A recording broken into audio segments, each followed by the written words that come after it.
इधर आ जाइए। व्याख्या इंटरप्रिटेशन, आज हम बात करेंगे कि व्याख्या के बारे के अंदर जैसे अपन ने अभी तक जो भी पढ़ा है उसको किसी के सामने एक्सप्लेन कैसे करा जाता है, तो उसके बारे में अपना मॉड्यूल है। मॉड्यूल संख्या है हमारे पास M3, U1 और U2 दोनों एक साथ है। ठीक है, तो अपन दोनों एक साथ करके ही पढ़ेंगे इसको। M3 यानी कि मॉड्यूल 3 के अंदर यूनिट 1 और 2 दोनों एक साथ पढ़ेंगे अपन। ठीक है, तो यहाँ पे आ जाइए। अब अपने पास है व्याख्या यानी इंटरप्रिटेशन। विरासत के अर्थ, महत्व और संदेश को समझने की प्रक्रिया है। अब इसके अंदर क्या क्या चीज़ होती है वो समझते हैं अपन। व्याख्या देखते हैं अपन इसकी क्या है। व्याख्या क्या है? व्याख्या इंटरप्रिटेशन वह प्रक्रिया है जिसके माध्यम से किसी वस्तु, स्थान, घटना या विरासत के अर्थ, महत्व और संदेश को स्पष्ट एवं प्रभावी ढंग से समझाया जाता है। उद्देश्य क्या है इसका? व्याख्या का उद्देश्य केवल जानकारी देना नहीं बल्कि किसी विरासत के महत्व और उसके पीछे की कहानी को लोगों तक पहुंचाना भी होता है। प्रभावी व्याख्या क्या होती है? प्रभावी व्याख्या में वास्तविक वस्तुओं, प्रत्यक्ष अनुभव तथा दृश्य श्रव्य माध्यमों का उपयोग किया जाता है जिससे कि दर्शक विषय को बेहतर तरीके से समझ सके। मतलब सिर्फ एक कथा की तरह बाँचना नहीं है, हमें जो प्रत्यक्ष अनुभव भी उसको देने हैं, दृश्य और माध्यमों से भी बताना है कि भाई ऐसी चीज़ें इस तरीके से हुई थी। वास्तविक वस्तुओं को समझाना है उसको, मतलब उसको एक अनुभव होना चाहिए कि मैंने कोई चीज़ देखी है आज, इस तरीके से। ये उद्देश्य होता है व्याख्या का। व्याख्या जो है, अब अपने पास माध्यम क्या है? व्याख्या विभिन्न माध्यमों से, जैसे गाइड, सूचना जिसे अपन बोलते हैं, पट या साइन बोर्ड जिसे अपन बोलते हैं, ऑडियो वीडियो संग्रहालय या पुस्तिकाएं, डिजिटल तकनीकों द्वारा प्रस्तुत की जाने वाली सारी तकनीकों को माध्यम है एक तरीके से। मतलब कि कोई क्लाइंट है, वो क्लाइंट किसी भी माध्यम से जो है सूचना एकत्रित कर सकता है। ऑडियो वीडियो गाइड भी ले सकता है, और जो गाइड होते हैं वो भी ले सकता है, या जो सूचनाएं लिखी हुई होती है अलग अलग, उनसे भी पढ़ के समझ सकता है। संग्रहालयों के अंदर पुस्तक देख सकता है। डिजिटल टेक्निक जैसे AI है या बहुत सारी चीज़ें हैं, यूट्यूब उनसे सीख सकता है, उनसे समझ सकता है। जागरूकता, व्याख्या का प्रमुख उद्देश्य जो दर्शकों में जागरूकता, अवेयरनेस उत्पन्न करना है तथा विरासत के प्रति उनकी रुचि बढ़ाना है।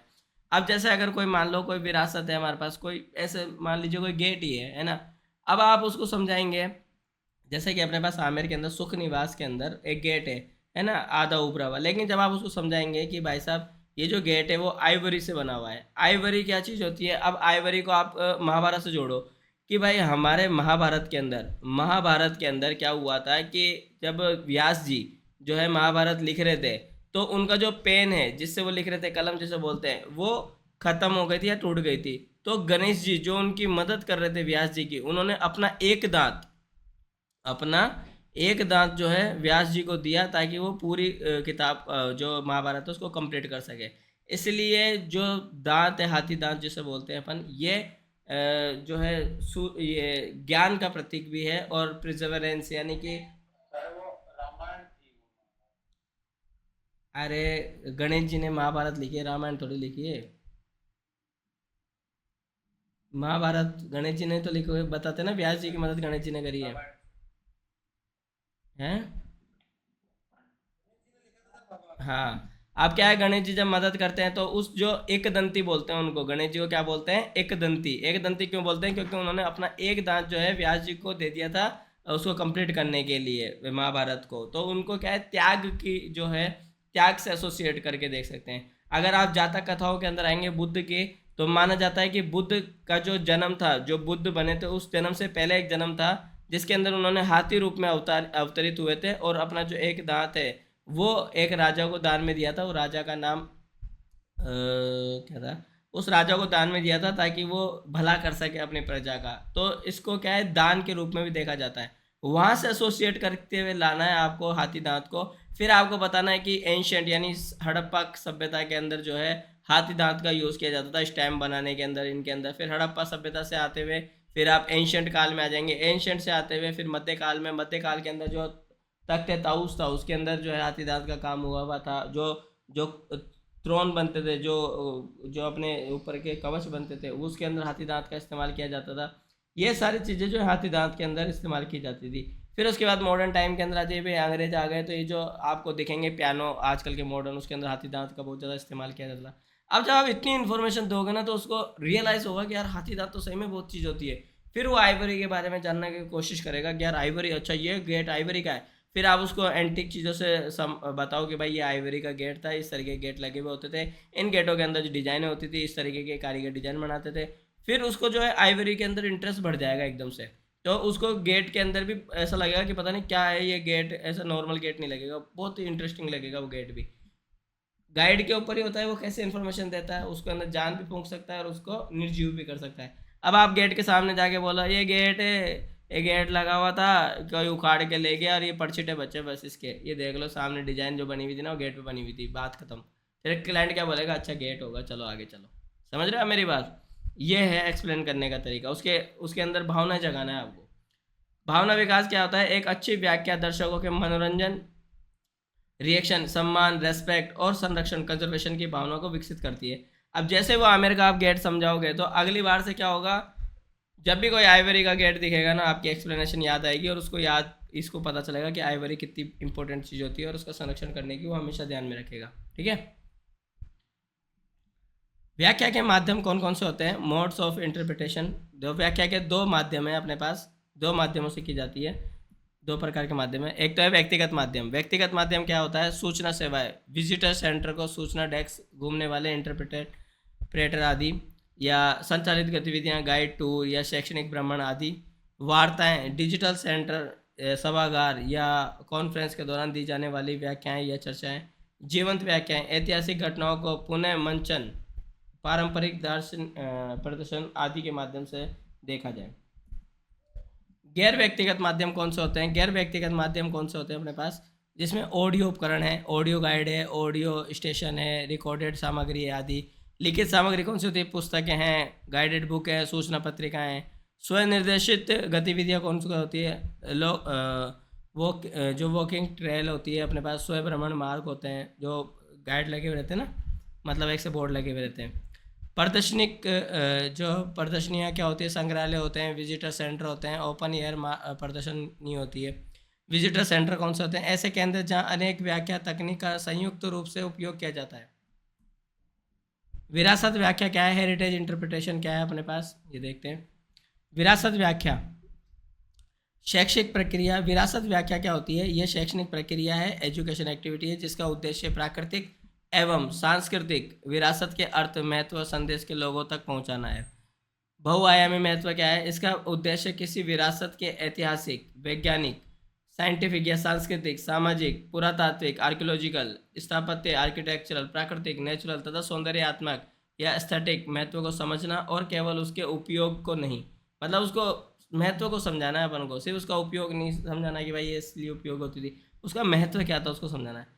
पर्यटकों की समझ क्या है? विरासत व्याख्या के माध्यम से पर्यटक एवं आगंतुक किसी स्थल, उसके परिवेश तथा उसके इतिहास, समाज और योगदान को बेहतर ढंग से समझ पाते हैं।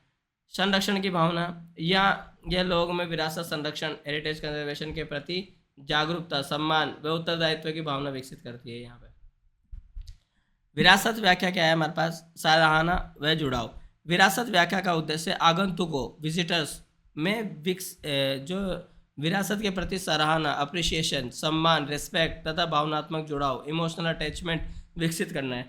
अब आपने मान लीजिए कोई चीज़ बता दी, अब वो उससे जुड़ ही नहीं पा रहा, तो उसका क्या होगा? उसकी रेस्पेक्ट जीरो हो जाएगी उसके मामले के अंदर। जब आप उसको अपने देश से जोड़ के दिखाओगे, जैसे कि आप अगर चार बाग गार्डन समझा रहे हैं, तो चार बाग गार्डन के अंदर जैसे आप, जो मान लीजिए कोई मुस्लिम आदमी है तो उसको आप समझाएंगे कि जन्नत का वो बना हुआ है, और जन्नत के अंदर एक जो है माउंटेन है, उसके अंदर चार नदियाँ बहती है जन्नत के अंदर, जो एक तो है पानी की, एक है दूध की, एक है जो शहद की, और एक है वाइन की। उन चारों नदियों को एसोसिएट करके आप कैनल्स के बारे में बताओ कि जो कैनल्स जो बनी हुई है चार बाग के अंदर, ये कैनल्स उससे एसोसिएट करती है। फिर उसका इंटरेस्ट एकदम सातवें आसमान पे चल जाएगा, बोला अच्छा जन्नत की बात हो रही है। अब जैसे आप क्रिश्चियन आ जाए, क्रिश्चियन को समझाओ कि उसी गार्डन के अंदर चार जो है हमारे पास वो बने हुए हैं छतरियाँ, तो वो क्या है, उस जो अंतिम दिन होगा क्रिश्चियनिज्म के अंदर, तो हर एक जो भाग है धरती को चार जो होती हैं एंजल्स, वो पकड़ेंगी और चारों कोनों को पकड़ के उसको समेटेंगी। तो इस तरीके से आप बताओगे तो हर आदमी का इंटरेस्ट जग जाएगा और वो अपने आप को एसोसिएट कर पाएगा, और जो उसकी उसके जो मोन्यूमेंट की इज्जत है या कोई चीज़ की जो इज्जत है वो दुगनी तिगनी हो जाएगी उसकी नज़र में। राष्ट्रीय पहचान क्या है? ये राष्ट्रीय की विरासत की पहचान है, आइडेंटिटी और ब्रांड इमेज है को मजबूत बनाने में महत्वपूर्ण भूमिका निभाती है। जैसे अब हवा महल है, अब हवा महल के बारे में आप इतना शानदार डिस्क्राइब करोगे तो एक इमेज बन जाएगी कि यार हवा महल तो यार बहुत लाजवाब है, वो कहाँ है, जयपुर के अंदर है। तो इमेज बन जाती है, एक ब्रांड बन जाता है, तथा लोगों में राष्ट्रीय गौरव की भावना उत्पन्न होती है। अब क्या होगा कि आमेर में जा रहे हो आप और इतना गंदा है कि आपको खुद को घुसने की इच्छा नहीं कर रही, बदबू मार रहा है, तो फिर आप क्या है वो राष्ट्रीय गौरव करोगे क्या? आप तो टेंशन में आ जाओगे, बोले मैं कहाँ गया। तो राष्ट्रीय गौरव बढ़ाने के लिए आपको जो मोन्यूमेंट है वो भी बहुत अच्छे रखने पड़ेंगे। जैसे लाल किला है, हर साल प्रधानमंत्री जी लाल किले की प्राचीर के ऊपर खड़े होकर और भाषण देते हैं। तो लाल किला सिर्फ एक लाल किला नहीं है, लाल किला पावर का सिंबल है। जिसने लाल किला जीत लिया उसने भारत जीत लिया। तो लाल किला क्या है? पावर का सिंबल हो गया यहाँ पे, ठीक है।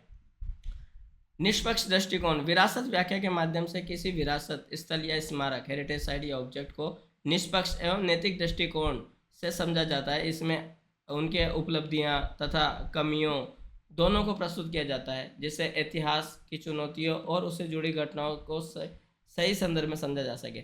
अब जो ये एक कॉम होती है जिसको बोलते हैं अपन गाइड, ये क्या है, सबसे ज़्यादा गलत बातें बोलती है। अब मैं आपको एक एग्जांपल बताता हूँ। जैसे कि कोई मान लीजिए कोई किसी संस्था से एसोसिएट है या किसी धर्म से एसोसिएट है या कुछ भी है, तो वो क्या है कोई चीज़ बताएगा ना तो उसको इतना ग्लोरीफाई कर देगा कि जितनी वो है भी नहीं। लेकिन जब उसकी कमियां गिनाएगा तो वो कमियां नहीं गिनाएगा। उससे क्या होगा, जब अपन नए बच्चों को अगर कुछ बता रहे हैं तो वो क्या उसकी कमियां नहीं देख पाएंगे, तो क्या होगा, गलत एक तरीके से गलत हिस्ट्री हम उनको डिलीवर कर रहे हैं।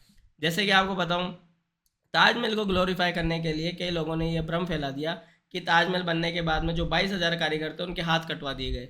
ये सिर्फ एक तरीके से ग्लोरीफाई करने के लिए बताया गया। लेकिन अब धीरे धीरे क्या हो गया, कई लोगों के दिमाग में ये बातें बैठ गई कि भाई सही में शाहजहां ने 22,000 आदमियों के हाथ कटवा दिए थे। ये प्रमाण नहीं है कहीं पे भी, लेकिन वो दिमाग में बैठ गई, अचेतन मन के अंदर बैठ गई हमारे। विरासत व्याख्या के सिद्धांत क्या होते हैं, हमारे पास प्रिंसिपल हेरिटेज इंटरप्रिटेशन क्या होती है, केंद्रीय बिंदु क्या है। अब विरासत व्याख्या का केंद्रीय बिंदु सदैव एक स्मारक स्थल या विरासत वस्तु पर होना चाहिए जिसकी व्याख्या की जा रही है। अब ताजमहल की व्याख्या कर रहे हैं और बात चल रही है हाथ कटने की, तो फिर क्या है, ये मुद्दा भटक गया अपना। अब यहाँ पे क्या हो रहा है कि आपने मेन चीज छोड़ दी, ये नहीं होना चाहिए, ठीक है। दूसरा है अर्थ एवं महत्व। व्याख्या केवल तथ्यों का संग्रह नहीं, इसका उद्देश्य तथ्यों के आधार पर अर्थ, संदेश और महत्व को उजागर करना है हमारे को, ठीक है। बहुविषयक कला होनी चाहिए। विरासत व्याख्या एक बहुविषयक कला है जिसमें इतिहास, पुरातत्व, संस्कृति, स्थापत्य, भूगोल, पर्यावरण आदि सभी जो विषय समन्वय होते हैं।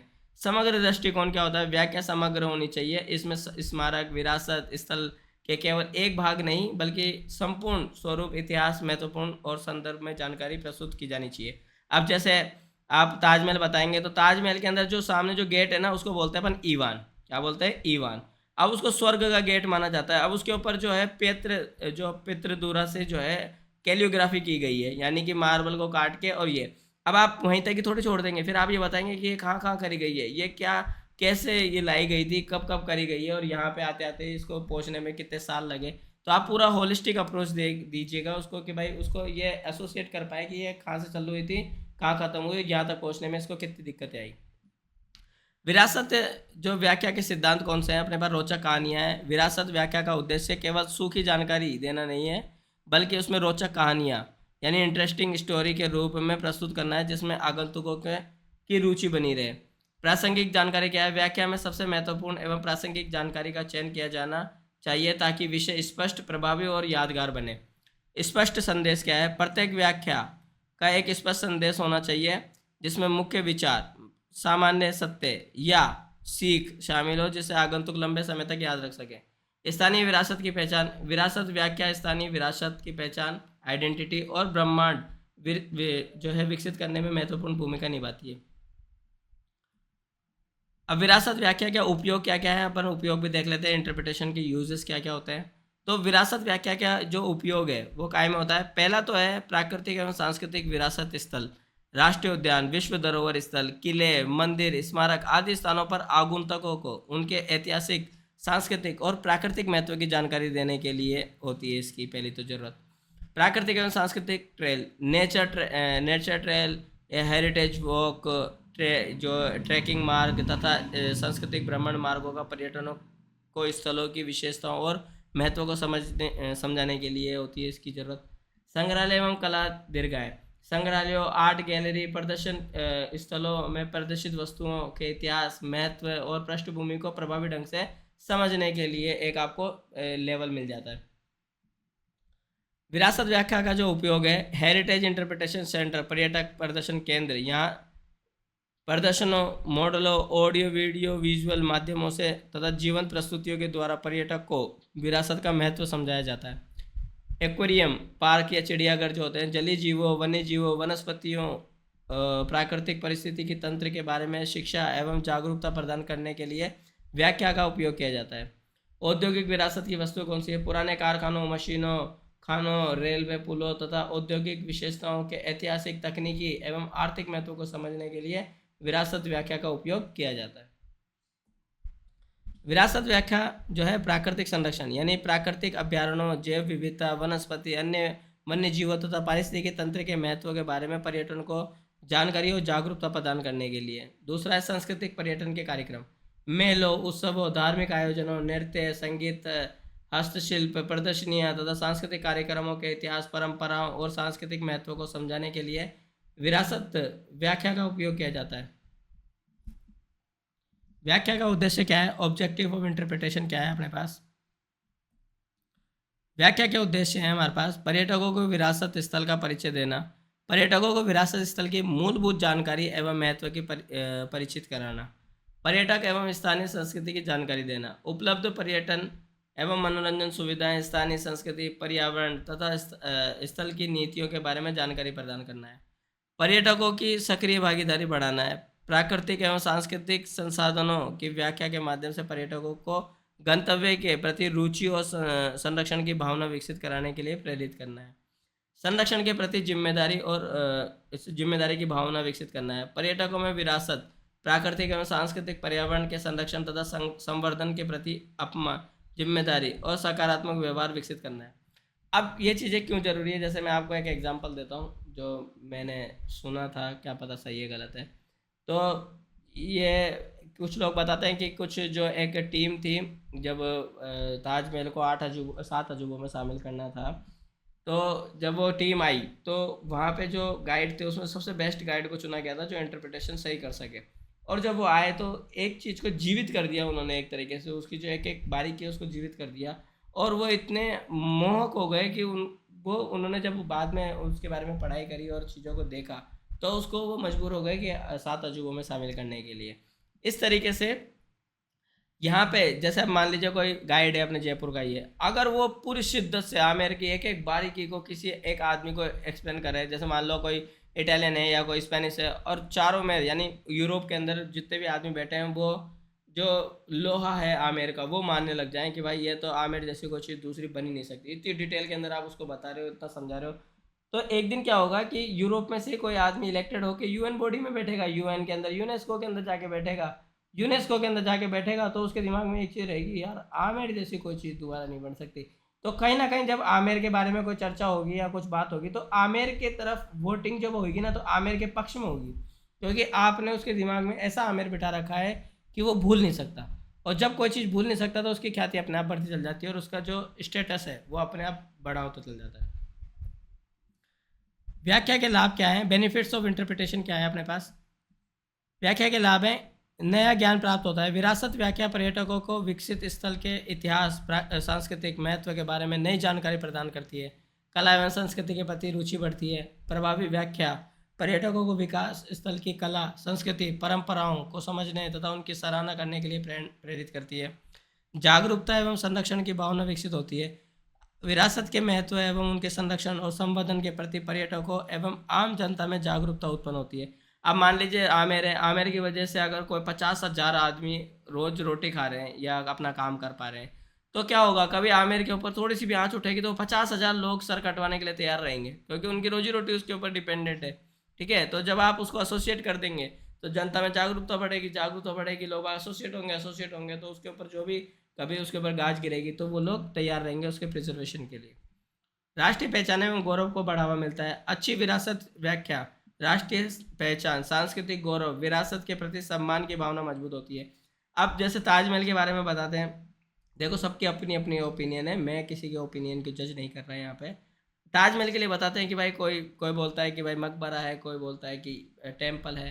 मैं आपका सम्मान करता हूँ, ये बात है, लेकिन कई ऐसे आदमियों से मिलता हूँ जो मेरा बहुत दिल टूट जाता है कि वो बोलते हैं कि भाई ताजमहल को है ना तोड़ देना चाहिए, ताजमहल को तोड़ के वहाँ पे जो है दोबारा जो है मंदिर निर्माण करना चाहिए या मकबरा निर्माण, दोनों तरफ बरोबर लोग हैं, मैं एक तरफ क्रिटिसिज्म नहीं कर रहा।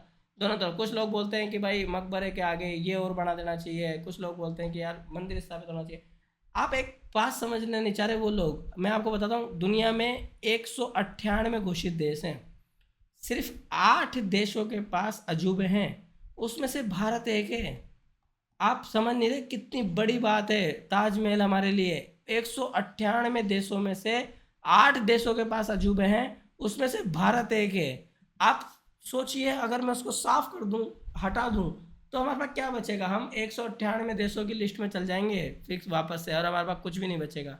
तो कई बार कोई ऐसी मूर्खता वाली बात करे ना, तो आप उसको रोका कीजिए कि भाई ऐसी बात मत करें, क्योंकि क्या होता है डेमोक्रेसी के अंदर सर गिने जाते हैं। अब सर के अंदर क्या भरा हुआ है उससे मतलब नहीं है, सिर्फ सर होने चाहिए।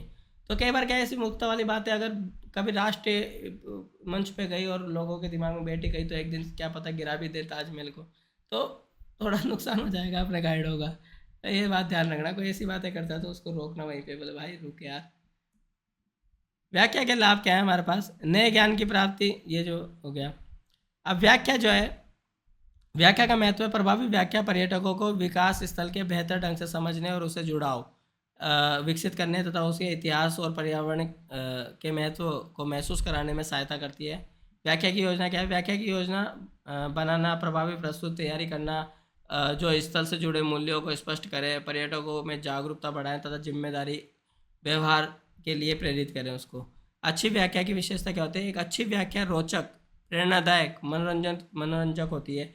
यह पर्यटकों को सीखने व आनंददायक अनुभव प्रदान करती है। देखिए, अपनी सबसे बड़ी पता है क्या गलती होती है? अपन क्या है, जब आर्किटेक्चर डिटेल में एक्सप्लेन करने बैठते हैं ना, मैंने कई लोगों को सुना है, मैं मेरी बात करता हूँ कि मेरे साथ भी ये गलती हुई है। जब शुरू में जब आदमी आता है और शुरू में जो वो सीखता है ना, वही उसके जीवन पर चलता है। जब मैंने कई गाइडों को, अच्छे अच्छे गाइडों को सुना है, और जब वो एक्सप्लेन करने लगते हैं ना, तो वो ये बात भूल जाते हैं कि वो गाइड है। वो अपने आप को समझ लेते हैं कि मैं हूँ मास्टर फिलोसफर, या मैं हूँ एक प्रोफेसर, है ना, प्रोफेसर हूँ मैं। और प्रोफेसर होके वो इस तरीके से समझाना स्टार्ट कर देते हैं उस आदमी को कि वो थोड़ी देर बाद में उसका इंटरेस्ट ही खत्म हो जाता है बिल्कुल। आपको उसका इंटरेस्ट भी बना के रखना है। आपको जैसे मान लीजिए आपको कोई चीज़ समझानी है, तो आप अपने हिसाब से एक स्टोरी बनाइए। हो सकता है थोड़ी मुश्किल होता है स्टोरी बनाना, लेकिन आप अपने हिसाब से स्टोरी बनाइए। हर चीज़ की एक स्टोरी बनाइए, उसको 4 सेक्शनों में डिवाइड कीजिए कि यहाँ पर मुझे ये चीज़ बतानी है, यहाँ पर मुझे ये चीज़ बतानी है, यहाँ पर मुझे ये चीज़ बतानी है, और यहाँ पे एक हंसी मजाक के टोन के अंदर बात को ख़त्म करनी है, ताकि जो क्लाइंट का है या किसी भी व्यक्ति का है एक उत्साह बना रहे, वो समझ पाए कि आप क्या कहना चाह रहे हो। अगर आप एक टोन के अंदर पूरी बात कर रहे हो और एक ही चीज़ों को बार बार दोहरा रहे हो, तो लास्ट के अंदर क्या होगा, क्लाइंट समझ जाता है कि भाई कुछ भी नहीं है, तो फिर वो क्या है, वो इंटरेस्ट लेना बंद कर देता है। कई लोगों की शिकायत रहती है, मैंने कई गाइडों से सुना है कि भाई क्लाइंट हमसे सवाल नहीं पूछता, या क्लाइंट हमसे बात मतलब सुन लेता है, फिर उसके बाद कोई बात नहीं करता। वो यही वजह है कि क्लाइंट की क्या चीज़ समझ में आ रही है, क्या नहीं आ रही, आप पहले जानना ही नहीं चाह रहे। आप अपने हिसाब से जो आपको आता है वो आप बाँच देते हो कथा की तरह। फिर क्लाइंट के जो क्वेश्चन है, या आप क्लाइंट से क्वेश्चन लोगे जब आपको पता चलेगा उसको कितना आ रहा है। मैं आपको यकीन मानो, मैंने खुद ने मतलब मैंने खुद ने अपनाया हुआ है।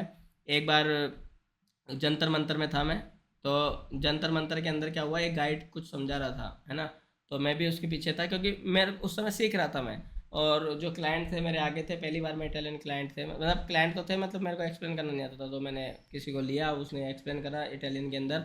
और फिर बाद में हम घूम के जब मेन गेट पे आए, तो जब भी वो गाइड पूछ रहा था ना उससे, तो वो एक ही बात बोल रहा था क्लाइंट, हाँ हाँ मैं समझ में आ गया, हाँ हाँ मेरे समझ में आ गया। फिर जब हम बाहर आके बैठे और मैंने उससे पूछा कि यार ये चीज़ तेरे को क्या समझ में आई थी, ये मेरे को भी बता थोड़ा सा, तो उसने साफ मना कर दिया कि उसको कुछ समझ में नहीं आया। साफ मना कर दिया उसने। तो कई बार क्या होता है कि वो क्लाइंट क्या है, आपको बुरा फील नहीं करवाना चाहता। यूरोपियन होते हैं, जो अमेरिकन होते हैं, वो बुरा फील नहीं करवाना चाहते किसी को। वो क्या करते हैं, हाँ मैं यहाँ पढ़ देते हैं, ठीक है यार हमारे कौन सा एग्जाम देना है, तो आगे बढ़ जाते हैं। लेकिन आप उससे रिव्यू लीजिए, आप उससे क्रॉस क्वेश्चन करेंगे तो आपको पता चल जाएगा उसको कितना समझ में आया, कितना समझ में आया। और कई लोग जो गलती करते हैं वो क्या है, अपने मन से चीज़ें बनाते हैं। जैसे आप तो ब्रह्मा जी, वैसे कई गाइडों को मैं जानता हूँ, वो अपने आप को ब्रह्मा जी समझते हैं। उन्होंने कुछ चीज़ पढ़ी होगी हिंदी में, वो बोलते हैं कि मैं ट्रांसलेट कर देता हूँ एंड टू एंड, वहीं पे जाके एंड टू एंड ट्रांसलेट कर देता हूँ। कुछ भी ट्रांसलेट नहीं होता। आप कोई भी चीज़ पढ़ते हैं उसके नोट्स बनाइए, प्रॉपर नोट्सों को कम से कम 5-6 बार याद कीजिए। 5-6 बार याद करने के बाद में आपको उसका ग्रामेटिकल स्ट्रक्चर समझ में आएगा कि इस जगह ये वाली वर्ब काम में आती है और इस जगह ये वाला शब्द काम में आता है और ये इस जगह ये वाला शब्द काम में आता है। फिर जब आप 5वीं बार जब उसको पढ़ के बोलेंगे तो आप बहुत ज़्यादा चीज़ें ग्रामेटिकल बोल रहे होंगे और आपकी एक्सप्लेनेशन के अंदर वो बात आएगी कि क्लाइंट बहुत रोचकता से सुनेगा। ये चीज़ें थोड़ी बहुत अपने सुधार की हैं और ये चीज़ व्याख्या का मेन काम होता है। सुव्यवस्थित एवं प्रभावी व्याख्या से पर्यटन का स्थल और उससे संबंधित वस्तुओं के बारे में ज्ञान बढ़ता है तथा उसका अनुभव अधिक सामर्थ्य हो जाता है। व्याख्या कहा जाए, व्याख्या का मुख्य उद्देश्य पर्यटकों को यह समझाना है कि कोई वस्तु, स्थल, क्षेत्र, स्थानीय समुदाय, राज्य, राष्ट्रीय या संपूर्ण मानवता की विरासत क्यों है। मतलब आपको मैं बता रहा हूँ कि आमेर ले गए, आपको उसको ये नहीं बताना कि ये आमेर महल है, आपको ये समझाना है कि ये क्या काम आएगा, ये क्या चीज़ है, ये क्यों इम्पोर्टेंट है हमारे राष्ट्र के लिए, हमारे राज्य के लिए, हमारे जयपुर के लिए, मेरे लिए, तेरे लिए। जब तक उसको ये पता नहीं चलेगा ना कि भाई मेरे लिए भी इम्पोर्टेंट है, तब तक वो उसके अंदर इंटरेस्ट नहीं लेना स्टार्ट नहीं करेगा। अब यहाँ पे व्याख्या की रूपरेखा क्या होनी चाहिए। किसी स्थल, वस्तु या क्षेत्र से जुड़े महत्वपूर्ण तथ्य, कहानियाँ और मूल्यों को व्यवस्थित एवं आकर्षक ढंग से प्रस्तुत करने की प्रक्रिया को व्याख्या का डिजाइन यानी डिजाइनिंग ऑफ इंटरप्रिटेशन कहा जाता है। मतलब आपको सारा अरेंज करना है उसको कि यहाँ पे अपन को फैक्ट बताना है, यहाँ पे कहानी बतानी है, यहाँ पे मजाक करना है, यहाँ पे सीरियस हो जाना है, टोन ऊपर रखना है, नीचे रखना है, ये सारी चीज़ें आपको प्रैक्टिस करनी है, लिखना है, पहले लिख के करना है। ये नहीं कि मैं वहाँ जाऊँगा और एंड टू एंड बोल दूंगा, वो वाला सिस्टम फिर आप अपने मन से बोल रहे हो तो आप खुद ही समझ पा रहे हो या कुछ बातें वो समझ पाएगा। कई बार हंसना और अप्रिशिएट कर देना ग्राहक का या क्लाइंट का, ये मतलब नहीं होता कि आपने बिल्कुल सही बोल दिया। आप कई बार आप खुद बोलना, आप तो चैट जीपीटी आ गया, आप चैट जीपीटी के अंदर बोलना और फिर उससे बोलना कि इसको इंटरप्रिटेट करके बता मेरे को तूने क्या समझा। फिर जब वो असली आपके सामने सच्चाई आएगी ना, वो देखना आप, उसमें बहुत अंतर हो जाएगा आपका। स्थानीय कहानियों का समावेश। व्याख्या में स्थानीय इतिहास, लोक कथाएं तथा मूर्त, अमूर्त, टेंजिबल और इंटेंजिबल विरासत से जुड़ी कहानियों को शामिल करना चाहिए, जिससे कि पर्यटक को उस स्थल के प्रति अपनापन और गौरव की भावना विकसित हो। इंटेंजिबल, टेंजिबल क्या होती है। एक तो होता है टेंजिबल जिसे आप छू सकते हैं, इंटेंजिबल जिसे आप छू नहीं सकते, जैसे कि मेलों के बारे में बता रहे हो, होली के बारे में बता रहे हो, ये क्या है इंटेंजिबल जो है चीज़ें हमारे पास, इनको छू नहीं सकते, इनको फील करा जा सकता है सिर्फ। और जो टेंजिबल होती है जिसको आप छू के फील कर सकते हो। कोई भी दो व्याख्याएं समान नहीं हो सकती हैं, इसलिए यह तय करना आवश्यक है कि व्याख्या में कौन सा जानकारी शामिल की जाए और कौन सी नहीं, ताकि संदेश स्पष्ट व रोचक प्रभावी रहे। मैंने कई लोगों से बात करी है, आपने कभी सुना होगा जल के पर्यायवाची, किस किस बच्चे को पता है, यहाँ पे किस किस व्यक्ति को पता है जल के पर्यायवाची को, बता सकता है क्या मेरे को। कौन कौन बता सकता है मेरे को जल के पर्यायवाची, दो पर्यायवाची बताओ। पानी हो गया, नीर हो गया, शीतल, अच्छा शीतल, ये लो। अब देखो मैं आपको एक बात बताना चाहूँगा, हो सकता है आपको अच्छा नहीं लगे। दुनिया में कोई भी शब्द किसी दूसरे शब्द का पर्यायवाची हो ही नहीं सकता। जिस शब्द को अगर पर्यायवाची बनाना पड़े तो अपना समाज इतना मूर्ख नहीं था, अपने पूर्वज इतने मूर्ख नहीं थे कि एक ही शब्द के लिए 3 अलग अलग शब्द बनाएंगे। आप जो पर्टिकुलर शब्द है ना उसका यूज़ कहीं और ले ही नहीं सकते। जैसे मैं आपको एक एग्जांपल देता हूँ, अगर मैं बोलूँ हवन के अंदर पानी डालो, कितने लोग हैं ऐसे बोलते होंगे हवन के अंदर पानी डालो, कोई बोलता है क्या। जल अर्पित करो, ठीक है। कितने लोग ऐसे हैं जो कोई घर आता है तो बोलता है लो भाई इनको नीर दो, नीर। कोई कितने लोग हैं यहाँ पे जो बैठे हैं, कोई नहीं बैठता। तो आप ये मान के चल रहे हो कि कोई शब्द एक दूसरे का पर्यायवाची नहीं होता। पर्यायवाची होता 100% पर्यायवाची होता तो हवन के अंदर अगर मैं बोलता पानी डालो तो कोई बुरा ही नहीं मानता, यार पर्यायवाची है 100% पर्यायवाची है, ये यूज़ करो यही यूज़ करो, दोनों एक ही बात है। लेकिन क्या होता है शब्दों के अंदर कोई भी शब्द पर्यायवाची 100% नहीं होता। कुछ एक जगह उसको काम में ले सकते हो आप, लेकिन 100% किसी का पर्यायवाची नहीं होता कोई भी शब्द। तो आप ये बात हमेशा दिमाग से निकाल दीजिए कि मैं जो शब्द जानता हूँ वो उस जगह भी यूज़ हो जाएगा, उस जगह भी यूज़ हो जाएगा, यहाँ पे भी यूज़ कर सकते हैं। उसका पर्टिकुलर शब्द सीखिए, अपने आत्मसात कीजिए, अब सीख के अपने अंदर उतारिए उस शब्द को और फिर उस शब्द को बोलना स्टार्ट कीजिए, आपको अपने अंदर फ़र्क दिखने लग जाएगा। कोई भी शब्द एक दूसरे का पर्यायवाची नहीं होता है। जब आप पानी की बात करेंगे तो आप पानी की बात करेंगे, कोई आएगा तो आप पानी ही पिलाएंगे, उसको जल अर्पित नहीं करेंगे। अगर मैं कोई मेहमान आया और मैं बोल दूँ महाराज आए जल अर्पित कर दो इनको, तो बोले क्या मैं मर गया हूँ, मेरे ऊपर जल अर्पित कर रहे हो, शर्म नहीं आ रही तुम्हें, तो आपको डांटेगा और वो, ठीक है। तो इस तरीके से जो शब्द हैं, जल सिर्फ एक पानी का सिनोनिम नहीं है, जल के अंदर शुद्धता का भाव है। ठीक है, जब आप शुद्धता की बात करेंगे तो जल का भाव आएगा। लेकिन जब आप कोई काम में लेने की, पीने की या किसी काम में लेने की बात कर रहे हैं, यानी कि कार्य के रूप में जब आप बात करेंगे तो वहाँ पानी काम में आएगा, क्योंकि पानी की बात हो रही है। लेकिन जब आप किसी चीज़ के अंदर उसको ऑब्जेक्टिफाई करेंगे, यानी किसी की विशेषताएं बताएंगे, तो आप नीर काम में लेंगे। यहाँ पे हर चीज़ का एक अलग चीज़ डिफाइन होगी, हर चीज़ अलग तरीके से काम करती है। आप सब शब्दों के अंदर एक शब्द नहीं ठूस सकते, ये बात आज मेरी गांठ बांध लीजिए। कोई भी दुनिया का शब्द 100% एक दूसरे का पर्यायवाची नहीं होता है। व्याख्या की योजना प्रक्रिया, प्लानिंग प्रोसेस ऑफ इंटरप्रिटेशन देखते हैं अभी अपन। व्याख्या की योजना प्रक्रिया क्या है? अपने पास प्लानिंग प्रोसेस और इंटरप्रिटेशन की बात कर रहे हैं। एक तो होता है लक्ष्य आधारित प्रक्रिया।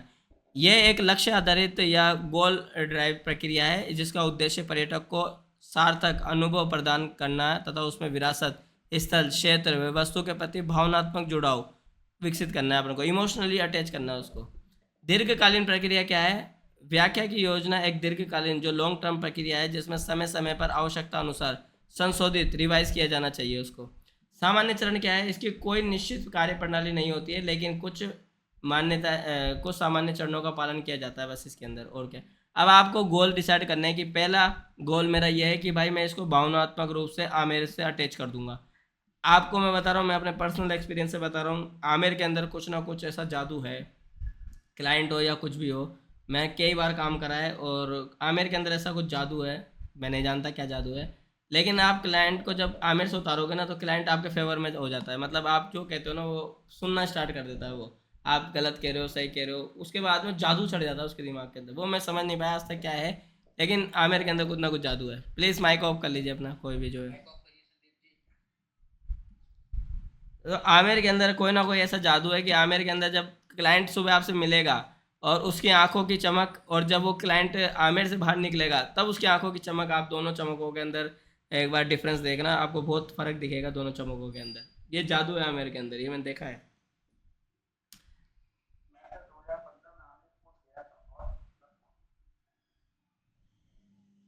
लक्ष्य एवं उद्देश्य का निर्धारण देखते हैं अपन। लक्ष्य क्या है हमारा? हर समूह के लिए अलग योजना, प्रत्येक भ्रमण स्थल, पर्यटक समूह और उद्देश्य अलग अलग होता है, इसलिए सभी पर्यटकों के लिए एक जैसी व्याख्या उपयुक्त नहीं होती। अब आप मान लीजिए कि आपकी जो व्याख्या है किसी चीज़ को लेके, मान लीजिए पिलर को लेके कोई व्याख्या है आपकी, आर्किटेक्चर बता रहे हैं, और मैं आपको प्लीज़ आपसे रिक्वेस्ट है, कोई भी व्यक्ति ऐसा मत बोलिए आमिर में खड़े होके कि ये जो है भाई साहब ये हिंदू आर्किटेक्चर है, ये मुस्लिम आर्किटेक्चर है, ऐसा मत बोलिए। आर्किटेक्चर धर्म से एसोसिएट नहीं होता है, आर्किटेक्चर जो है ज्योग्राफी से होता है। मैं आपको एक समझाता हूँ एक बात, फिर आप मेरी बात समझ जाओगे अच्छी तरह। यहाँ पे देखिए अपन हिंदी लिख रहे हैं, हिंदी कैसे लिख रहे हैं? लेफ़्ट टू राइट लिख रहे हैं, ठीक है, सबको दिख रहा होगा हिंदी कैसे लिख रहे हैं, लेफ़्ट टू राइट।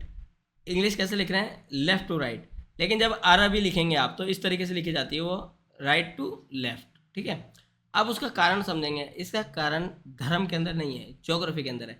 जब आपने यहाँ पे ताड़ के पत्रों का आविष्कार करना ना, ताड़ के पत्रों पर अपन शाई से लिखते थे, तो अपन लेफ्ट हैंड से लिखेंगे ना, तब जाके अपने को दिखाई देगा कि यहाँ पे क्या लिख रहे हैं अपन। अगर अपन इधर से लिखना स्टार्ट कर देंगे ना तो ये जो हथेली है इससे सारा कुछ खराब हो जाएगा, ठीक है। इसलिए अपनी मजबूरी है कि अपन क्या है, यहाँ से स्टार्ट करते हैं उल्टे हाथ से और सीधे हाथ तक पहुँचते हैं। इंग्लिश के साथ भी यही दिक्कत है कि रोमन के अंदर जब वहाँ पे जो पेड़ थे वो छालों के ऊपर लिखते थे, तो वो भी उन्होंने क्या करा, यहीं से लिखना स्टार्ट करा, यहाँ से। लेकिन जब अरब के अंदर जाएंगे ना तो अरब के अंदर इतने पेड़ नहीं है, तो वो क्या करते थे, वो भाटे जो होते हैं ना, भाटे, उनको प्लेन करते थे और उनके ऊपर छीनी हथौड़े से लिखते थे। अगर आप छीनी हथौड़े से इधर से लिखना स्टार्ट करोगे ना, राइट हैंड के अंदर छीनी हथौड़ा पकड़ोगे, लेफ्ट हैंड के अंदर छीनी, और आप यूं करके लिखना स्टार्ट करोगे ना, समझ में आ रही है मेरी बात, मैं क्या कहना चाह रहा हूँ? जब आप छीनी राइट हैंड के अंदर हथौड़ा लेंगे और लेफ्ट हैंड के अंदर छीनी लेंगे ना, और इधर की साइड से लिखना स्टार्ट करेंगे ना, तो आपका कुछ भी आपको दिखेगा ही नहीं। तो उनकी मजबूरी रही है कि वो लेफ्ट हैंड यहाँ पे इधर की साइड से लिखते हुए आते थे।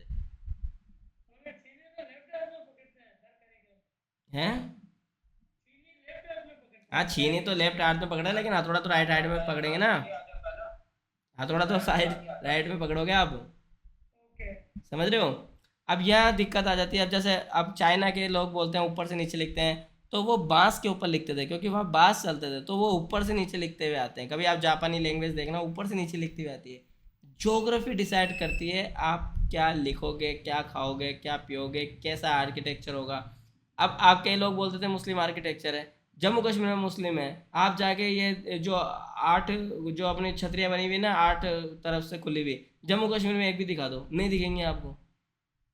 धर्म का कोई लेना देना नहीं है, आर्किटेक्चर हो चाहे खान पीन हो चाहे पहनावा हो चाहे कुछ भी हो, धर्म का कोई लेना देना नहीं होता किसी भी चीज़ से। ज्योग्राफी डिसाइड करती है आप क्या खाओगे, क्या पियोगे, आपका आर्किटेक्चर कैसा होगा, आपका क्या होगा, सब चीज़ जो है ज्योग्राफी डिसाइड करती है। समझ में आ गई? तो कोई भी व्यक्ति ऐसा ना बोले प्लीज़ कि ये हिंदू आर्किटेक्चर है, ये मुस्लिम आर्किटेक्चर है, इससे कुछ भी नहीं होता। क्लाइंट इतना समझदार है कि उसको समझ में आती है कि भाई क्या हो रहा है यहाँ पे। यहाँ पे आ जाइए। भ्रमण के उद्देश्य का समझना क्या है, यह जानना आवश्यक है कि पर्यटकों ने किसी विशेष स्थल या विरासत को देखने के लिए क्या चुना है। ठीक है, पर्यटकों की रुचि को समझना, पर्यटक समूह की आयु, रुचि, ज्ञान स्तर तथा अपेक्षाओं को समझकर उसी के अनुसार व्याख्या की योजना तैयार करनी चाहिए। अब जैसे मान लीजिए कोई बच्चों का टूर है, तो उसको अपन चीज़ें डिटेल में थोड़ी बताएंगे, क्लासिफिकेशन बताएंगे कि भाई ये क्लासिफिकेशन ऐसा है, ये यहाँ से है, ये एंशियंट टाइम में ये बना था, फिर हड़प्पा सभ्यता में ये था, फिर यहाँ से ये आया। नहीं, उसको इतना नहीं जानना। उसको ये बताओ कि उसके फिजिकल जो वो देखता है आंखों से, उसके अंदर वो चीज़ कहाँ काम में आती है, बस। जैसे उसको ये पता चल जाए कि कहाँ काम में आती है, उसका इंटरेस्ट अपने आप ही जग जाएगा। हर व्यक्ति के लिए अलग एक्सप्लेनेशन होनी चाहिए, वो आपको पता होनी चाहिए कि मैं किसको क्या एक्सप्लेनेशन दे रहा हूँ। कई लोग होते हैं जो एक एक्सप्लेनेशन को रट लेते हैं, चाहे बूढ़ा हो बच्चा जवान सबके सामने एक ही कथा बाजते हैं। तो फिर आप देखोगे कि बूढ़े तो खड़े होकर सुनते रहते हैं और बच्चे इधर उधर निकल जाते हैं, या जवान तो खड़े रहेंगे, अगर जवानों की होगी तो बूढ़े और बच्चे निकल जाएंगे, या बच्चों के हिसाब से होगी तो बूढ़े और जवान निकल जाएंगे, बच्चे खड़े रहेंगे। ठीक है, ऐसा होता होगा ना किसी के साथ।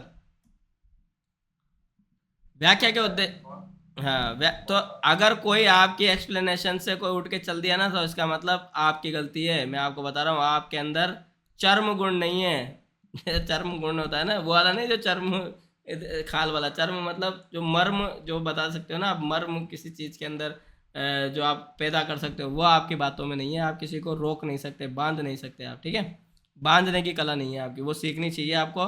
और किसी में अगर बांधने की कला नहीं है तो मेरा आपसे नम्र निवेदन है कि आप फिल्में देखें, और फिल्मों को सिर्फ देखें नहीं, फिल्मों को पढ़ें कि किस तरीके से स्टोरी राइटिंग होती है, किस तरीके से इंट्रोड्यूस होते हैं कैरेक्टर, किस तरीके से ऑडियंस को बांधा रखा जाता है, और किस तरीके से लास्ट में फाइनल चीज़ दिखाई जाती है।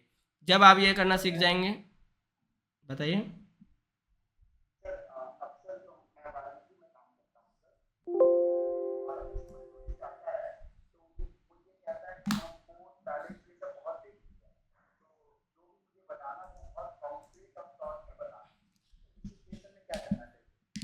अब आप उसको, अब क्या सुन, अब उससे आप ऐसे पहले क्वेश्चन करो कि तुझे पता है अपना शरीर कितने तत्वों से मिलके बना है।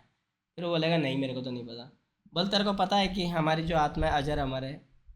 बोले नहीं मेरे को ये भी नहीं पता। तेरे को पता है दुनिया में हर धर्म के अंदर सिर्फ स्वर्ग नरक या धरती लोक है, सिर्फ एक हिंदू धर्म ऐसा है जिसके अंदर जो है यम लोक भी है, जहाँ पे आत्मा जो है अपने जो जो भविष्य के अंदर जो फ्यूचर में जो जन्म लेगी उसका इंतजार करती है। यमराज जी जो हैं हमारे, उसको जज की तरह जज करते हैं कि उसके कर्म कैसे हैं, नेगेटिव जाता है पॉजिटिव जाता है। फिर उससे 4-5 सवाल करिए, फिर आप देखिए उसका इंटरेस्ट तुरंत जग जाएगा। लेकिन उससे पहले आपको वो बातें पता होनी चाहिए। जब आप उसको क्रिमिनेशन प्रोसेस बताओगे, पिंडदान क्या होता है, पिंडदान क्यों दिया जाता है, कि भाई जब घर से निकलता है जो व्यक्ति है, जो मृत व्यक्ति है, वो घर से निकलता है, शमशान पहुंचने तक उसको पिंड दान दिया जाता है। क्यों दिया जाता है? कि भाई उसका जो भूख लगे या कुछ भी हो तो उसको उस ड्यूरेशन के अंदर जो है कुछ न्यूट्रिशन मिलता रहे। पिंड दान इसलिए दिया जाता है। जब आप पहले शमशान से पहले उसको रोकते हैं तो पिंडों को बदला जाता है। क्यों बदला जाता है आपको पता होना चाहिए। जब कपाल क्रिया करते हैं तो कपाल क्रिया को कहते क्या है आपकी लैंग्वेज के अंदर, आपको ये पता होना चाहिए। कपाल क्रिया को करते क्यों हैं ये पता होना चाहिए। तो हैंड टू हैंड जो है आप अस्थियों को क्यों नहीं बीनते, जो फूलों को क्यों नहीं देखते, तीसरे दिन ही क्यों आते हैं आप, तीसरे दिन ही गरुड़ पुराण क्यों पढ़ी जाती है, गरुड़ पुराण को 12 दिन तक क्यों पढ़ा जाता है, क्या है गरुड़ पुराण के अंदर। 12वें दिन ऐसा क्या होता है कि जो है आत्मा जो है पूरे यमलोक के अंदर पहुंच जाती है। जब तक आपको ही ये चीज़ें नहीं पता तो आप किसी को कैसे सेटिस्फाई कर सकते हैं कि भाई मैं उसको इंटरेस्ट जगा दूँ। मैंने कई बार बताता हूँ, मैं बताता हूँ आपको जो सारी बातें अभी मैंने बताई हैं, ये मैं इटालियन के अंदर बताता हूँ, छतरियों के अंदर बैठ के। और मेरे को आज तक कभी कोई क्लाइंट ऐसा नहीं बोला कि ये जो तू बातें बता रहा है इंटरेस्टिंग नहीं है यार, ये तो मैं सुन के आया हूँ। कभी कोई नहीं बोला आज तक मेरे को, चाहे वो पूरा राजस्थान करके आ रहा हो, चाहे कहीं वाराणसी करके आ रहा हो, कुछ भी करके आ रहा हो। एक ही तरीका है किसी को झुकाने का, वो है ज्ञान। जितना आप याद करोगे, पढ़ोगे, उतना ही आप किसी के ऊपर सर पे बैठ पाओगे। मैं आपको, तो आपका क्या है कि जो क्रिमिनेशन प्रोसेस है वो है वाराणसी के अंदर। तो आप जितना अध्ययन आत्मा के ऊपर, आप जितना अध्ययन शरीर के दाह पर, आप जितना अध्ययन चीज़ों को जोड़ के देखोगे, आप यहाँ से मत उठाओ कि भाई शरीर है। आयुर्वेद के अंदर 5 तत्वों का सम्मिश्रण बताया गया है। आयुर्वेद से उठाओ आप उसको, फिर उसको बताओ कि भाई जो पृथ्वी का जो अंश है वो हमारे शरीर के अंदर जो स्ट्रक्चर फॉर्म करता है उसके लिए इम्पोर्टेंट है। फिर आप उसको बताओ कि भाई जो पानी है वो हमारे जो नसों के अंदर जो खून बहता है उसके लिए इम्पोर्टेंट है। आप बताओ कि जो वात पित्त कफ क्या होते हैं, जो धरती और जो अग्नि और जो जल है वो मिलके हमारा डाइजेशन सिस्टम तैयार करते हैं। इस तरीके से बता के उसको फिर आप बताओ कि भाई मोक्ष क्या होता है। फिर आप उसको यमराज जी का मेन कॉन्सेप्ट बताओ। मोक्ष की अवधारणा सिर्फ हिंदुइज्म के अंदर और किसी धर्म में नहीं है। जैसे ही आप इसको समझाओगे कि मोक्ष होता क्या है, उसकी आंखें खुल जाएंगी तुरंत ही, क्योंकि नई चीज़ जब भी आप सुनोगे ना तो आपको आंखें खुल जाएंगी आपकी। लेकिन कंडीशन ये है कि नई चीज़ जो आप सुन रहे हो वो इंटरेस्टिंग होनी चाहिए। कंडीशन ये कि आप फिल्म देखने जाते हो, पुरानी फिल्में जो देख ली वो दोबारा नहीं देखते, नई फिल्म देखने जाते हो, कंडीशन यही है कि वो क्या परोस रहा है, राजा मौली बना रहा है कि खाजा मौली बना रहा है। खाजा मौली बनाएगा तो फिर आप उबासियाँ लेते हुए आओगे, राजा मौली बनाएगा तो आप पूरे देख के मज़े लेते हुए आओगे। बस इतना ही है, तो आपको राजा मौली बनना है। यहाँ आ जाऊँ। भ्रमण से सीख क्या है हमारे पास, व्याख्या ऐसी होनी चाहिए जिसमें पर्यटन स्थल की पहचान, रिकॉग्नाइज, संरक्षण को महत्व की सराहना, अप्रिशिएशन करना सीखे। भावनात्मक पक्ष यह है जो व्याख्या पर्यटकों को स्थल, संस्कृति, कला, स्थापत्य, स्थानीय लोगों तथा उसी स्थान की विरासत से भावनात्मक रूप से जोड़ने वाली होनी चाहिए। व्यवहारिक पक्ष क्या है हमारे पास, व्यवहार जो व्याख्या का उद्देश्य पर्यटकों को प्रेरित करना है ताकि वे विरासत के प्रति सकारात्मक, जिम्मेदारी व संरक्षणकारी व्यवहार अपनाएं। दूसरा चरण क्या है हमारे पास, संसाधनों की सूचना तैयार करना। अब देखो, संसाधनों का सर्वेक्षण। व्याख्या तैयार करने से पहले स्थल तथा वहां तक पहुंचने के मार्ग में उपलब्ध सभी संसाधनों की सूची तैयार करनी चाहिए आपको। इस सूची में सांस्कृतिक, प्राकृतिक, ऐतिहासिक, अनुभवात्मक, पर्यटक सुविधाएं तथा निकटवर्ती आकर्षण शामिल किए जाने चाहिए।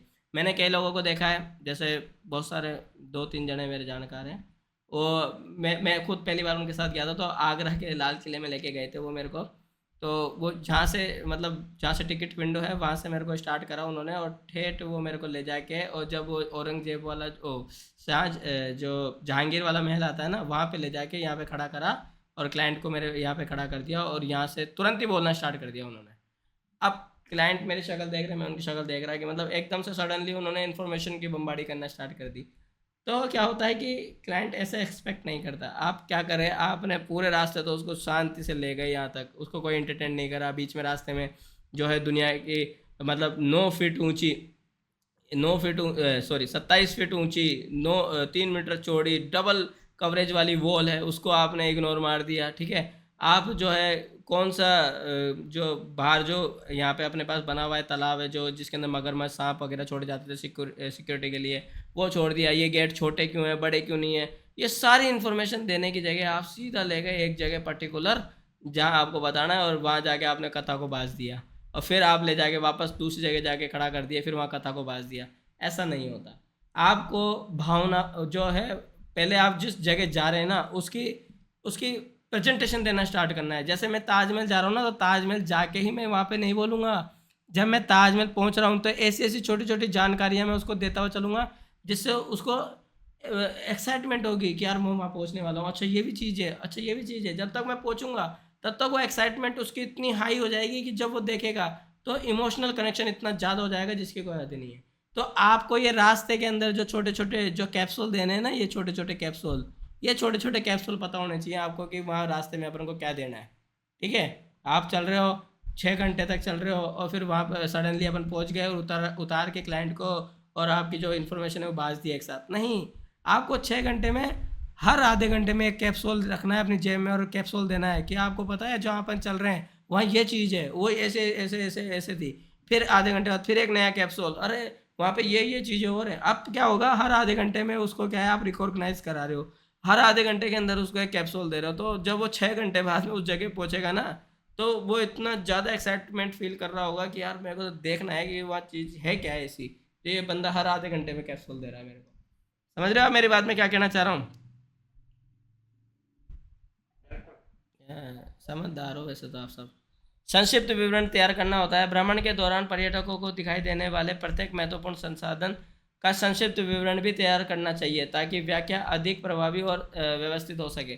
अब क्या होता है कि आपने जैसे मान लीजिए कोई बहुत लंबी एक्सप्लेनेशन दे दी, अब क्या होता है कि क्लाइंट कई चीज़ें भूल जाता है, कई चीज़ें याद रहती है। अब उसको क्या होता है, हर मतलब जैसे बाहर निकलने के बाद में 1 घंटे या आधे घंटे बाद में उसको एक शॉर्ट एक्सप्लेनेशन उस चीज़ की दे दो कि भाई अपन ने तेरे को पता है, जैसे दृश्यम मूवी देखी होगी आप सबने। हाँ, 2 अक्टूबर याद दिलाओ बस। जैसे आप मोनूमेंट से निकलो आधे घंटे बाद में उसको 2 अक्टूबर याद दिला दो।